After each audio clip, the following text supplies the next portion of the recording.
Hi hello ಎಲ್ರಿಗೂ ನಮಸ್ಕಾರ. Welcome to our YouTube channel the updated Kannadiga. ನಮ್ಮನೆಯಲ್ಲಿ ಇವತ್ತು ಕರ್ಜಿಕಾಯಿ ಯಾವ ಥರ ಮಾಡೋದು ಅಂತ ತೋರಿಸ್ಕೊಡ್ತಾ ಇದ್ದೀವಿ. ಏನೇನು ಇಂಗ್ರೀಡಿಯೆಂಟ್ಸ್ ಬೇಕು ಅಂತ ನೋಡೋಣ ಬನ್ನಿ. ಉರಿಗಡ್ಲೆ ಅರ್ಧ kg ತೊಗೊಂಡಿದ್ದೀವಿ. 4 ಒಣಕೊಬ್ಬರಿ ಬಟ್ಲು ತೊಗೊಂಡಿದ್ದೀವಿ, ಅದು ನೀಟಾಗಿ ತುರ್ಕೊಂಡಿದ್ದೀವಿ. ಅರ್ಧ kg ಬೆಲ್ಲ ತೊಗೊಂಡಿದ್ದೀವಿ, ಅದನ್ನು ಕುಟ್ಕೊಂಡು ಪೌಡ್ರು ಮಾಡ್ಕೊಂಡಿದ್ದೀವಿ. ಗಸಗಸೆ 4 ಸ್ಪೂನ್ ತೊಗೊಂಡಿದ್ದೀವಿ. ಏಲಕ್ಕಿ 10 ರಿಂದ 12 ತೊಗೊಂಡಿದ್ದೀವಿ, ಏಲಕ್ಕಿ ಕಾಯಿ.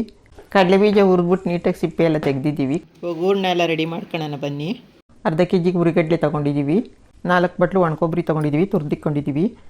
ಬೆಲ್ಲ ಕುಟ್ಕೊಂಡು ಪೌಡ್ರು ಮಾಡ್ಕೊಂಡಿದ್ದೀವಿ. ಕಡಲೆಬೀಜ ನೀಟಾಗಿ ಸಿಪ್ಪೆ ಎಲ್ಲ ಬಿಡಿಸ್ಕೊಂಡು ಕ್ಲೀನ್ ಮಾಡ್ಕೊಂಡಿದ್ದೀವಿ. ಕಡಲೆಬೀಜ ಹುರಿದ್ಬಿಟ್ಟು ಸಿಪ್ಪೆ ಎಲ್ಲ ಬಿಡಿಸ್ಕೊಂಡಿದ್ದೀವಿ.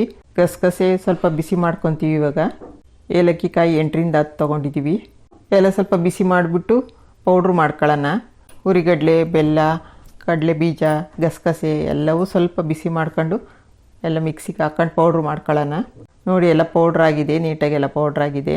ಇವಾಗ ಒಣಕೊಬ್ಬರಿನ ಮಿಕ್ಸ್ ಮಾಡ್ಕೊಳ್ಳೋಣ. ಒಣಕೊಬ್ಬರಿ ಜಾಸ್ತಿ ಹಾಕೊಂಡ್ರೆ ಚೆನ್ನಾಗಿರುತ್ತೆ. ಬರೀ ಕಡಲೆ ಅಂದರೆ ಅಷ್ಟೊಂದು ಟೇಸ್ಟ್ ಇರಲ್ಲ, ಒಣಕೊಬ್ಬರಿ ಜಾಸ್ತಿ ಹಾಕಿದಷ್ಟು ಚೆನ್ನಾಗಿರುತ್ತೆ.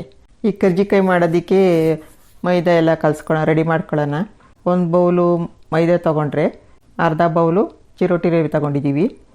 ಈಗೆಲ್ಲ ನೋಡಿ ಎಲ್ಲ ಹಾಕ್ತಾಯಿದ್ದೀವಿ. ಸ್ವಲ್ಪ ಅಡುಗೆ ಸೋಡಾ ಹಾಕ್ತಾಯಿದ್ದೀವಿ, ಚಿಟಿಕೆಯಷ್ಟು ಅಡುಗೆ ಸೋಡಾ. ಸ್ವಲ್ಪ ರುಚಿಗೆ ಉಪ್ಪು ಹಾಕ್ತಾಯಿದ್ದೀವಿ. ಸ್ವಲ್ಪ ತುಪ್ಪನ ಬಿಸಿ ಮಾಡಿ ಹಾಕ್ತಾಯಿದ್ದೀವಿ. ಸ್ವಲ್ಪ ಎಣ್ಣೆ ಆದರೂ ಬಿಸಿ ಮಾಡಿ ಹಾಕಿ, ಇಲ್ಲ ತುಪ್ಪ ಆದರೂ ಬಿಸಿ ಮಾಡಿ ಹಾಕ್ರಿ. ಬಿಸಿ ಮಾಡಿ ಹಾಕಿ ನೀಟಾಗೆಲ್ಲ ಕಲಿಸ್ಕೊಳ್ಳೋಣ. ತುಪ್ಪ ಎಣ್ಣೆ ಅಥವಾ ಹಾಕಿದಾಗ ಕ್ರಿಸ್ಪಿಯಾಗಿ ಚೆನ್ನಾಗಿರುತ್ತೆ, ಗಟ್ಟಿಯಾಗಲ್ಲ, ಸಾಫ್ಟಾಗಿರುತ್ತೆ. ನೋಡಿ ಇವಾಗೆಲ್ಲ ನೀಟಾಗಿ ಮಿಕ್ಸ್ ಮಾಡಿ ಕಲಿಸ್ಕೊಳ್ತೀವಿ. ಚಪಾತಿ ಯಾವ ಥರ ಇರುತ್ತೆ ನೋಡಿ, ಆ ಥರ ಚಪಾತಿ ಹಿಟ್ಟಿನ ಅದಕ್ಕೆ ನೀಟಾಗಿ ಕಲಿಸ್ಕೊಳ್ರಿ. ಸ್ವಲ್ಪ ನೆನಿಲಿ ಅದು. ನೋಡಿ ನೆಂದಾದ್ಮೇಲೆ ಸ್ವಲ್ಪ ಕರ್ಜಿಕಾಯಿ ಯಾವ ಥರ ಲಟ್ಟಿಸ್ಕೊಳೋದು ಅಂತ ತೋರಿಸ್ತಾ ಇದ್ದೀವಿ. ಸ್ವಲ್ಪ ಮೈದಾ ಹಿಟ್ಟು ಹಾಕ್ಕೊಂಡು ಈ ಥರ ಎಲ್ಲ ಲಟ್ಟಿಸ್ಕೊಂಡು ಕರ್ಜಿಕಾಯಿ ಒತ್ತದು ತಗೊಳ್ರಿ. ತೆಳುಗೂ ಲಟ್ಟಿಸ್ಕೊಂಬೇಡಿ, ದಪ್ಪನೂ ಲಟ್ಟಿಸ್ಕೊಂಬೇಡಿ, ಮೀಡಿಯಮ್ ಆಗಿ ಕರೆಕ್ಟಾಗಿರಲಿ. ಲಟ್ಟಿಸ್ಕೊಂಡು ನೋಡಿ ಈ ಥರ 3/4 ಭಾಗದಷ್ಟು ಇಡಿ. ಫುಲ್ ತುಂಬ ಆದ್ರೂ ಎಣ್ಣೆಲೆಲ್ಲ ಬಿಟ್ಕೊಂಡ್ಬಿಡುತ್ತೆ. 3/4 ಭಾಗ ಇಟ್ಬಿಟ್ಟು ಎಲ್ಲ ಸೈಡೆಲ್ಲ ತೇವ ಮಾಡ್ಕೊಳ್ಳಿ, ಯಾಕಂದರೆ ಎಲ್ಲ ಬಿಟ್ಕೊಳ್ಳಲ್ಲ, ಅಂಟ್ಕೊಳ್ಳುತ್ತೆ ಅಂದ್ಬಿಟ್ಟು. ಈ ಥರ ನೋಡಿ ಎಲ್ಲ ನೀಟಾಗಿ ಪ್ರೆಸ್ ಮಾಡಿ, ಟೈಟಾಗಿ ಪ್ರೆಸ್ ಮಾಡಿಬಿಟ್ಟು ಎಕ್ಸ್ಟ್ರಾ ಇಟ್ಟಿರೋದೆಲ್ಲ ತೆಗೆದುಬಿಡಿ. ನೆಕ್ಸ್ಟ್ ನೀವು ಲಟ್ಟಿಸ್ಕೊಳಕ್ಕೆ ಅದು ಉಂಡೆ ಮಾಡ್ಕೊಂಡು ಬಳಸ್ಕೊಬೋದು. ನೋಡಿ ಈ ಥರ ಒಂದೊಂದೇ ನೀಟಾಗೆಲ್ಲ ಕರ್ಜಿಕಾಯಿ ಮಾಡ್ಕೊಳ್ರಿ. ಈಗ ಸ್ಟವ್ ಅಂಟಿಸ್ಬಿಟ್ಟು ಎಣ್ಣೆ ಬಾಣಲಿ ಇಟ್ಟಿದ್ದೀವಿ, ಎಣ್ಣೆ ಹಾಕಿದ್ದೀವಿ. ಎಣ್ಣೆ ಸ್ವಲ್ಪ ಬಿಸಿಯಾಗಿದೆ.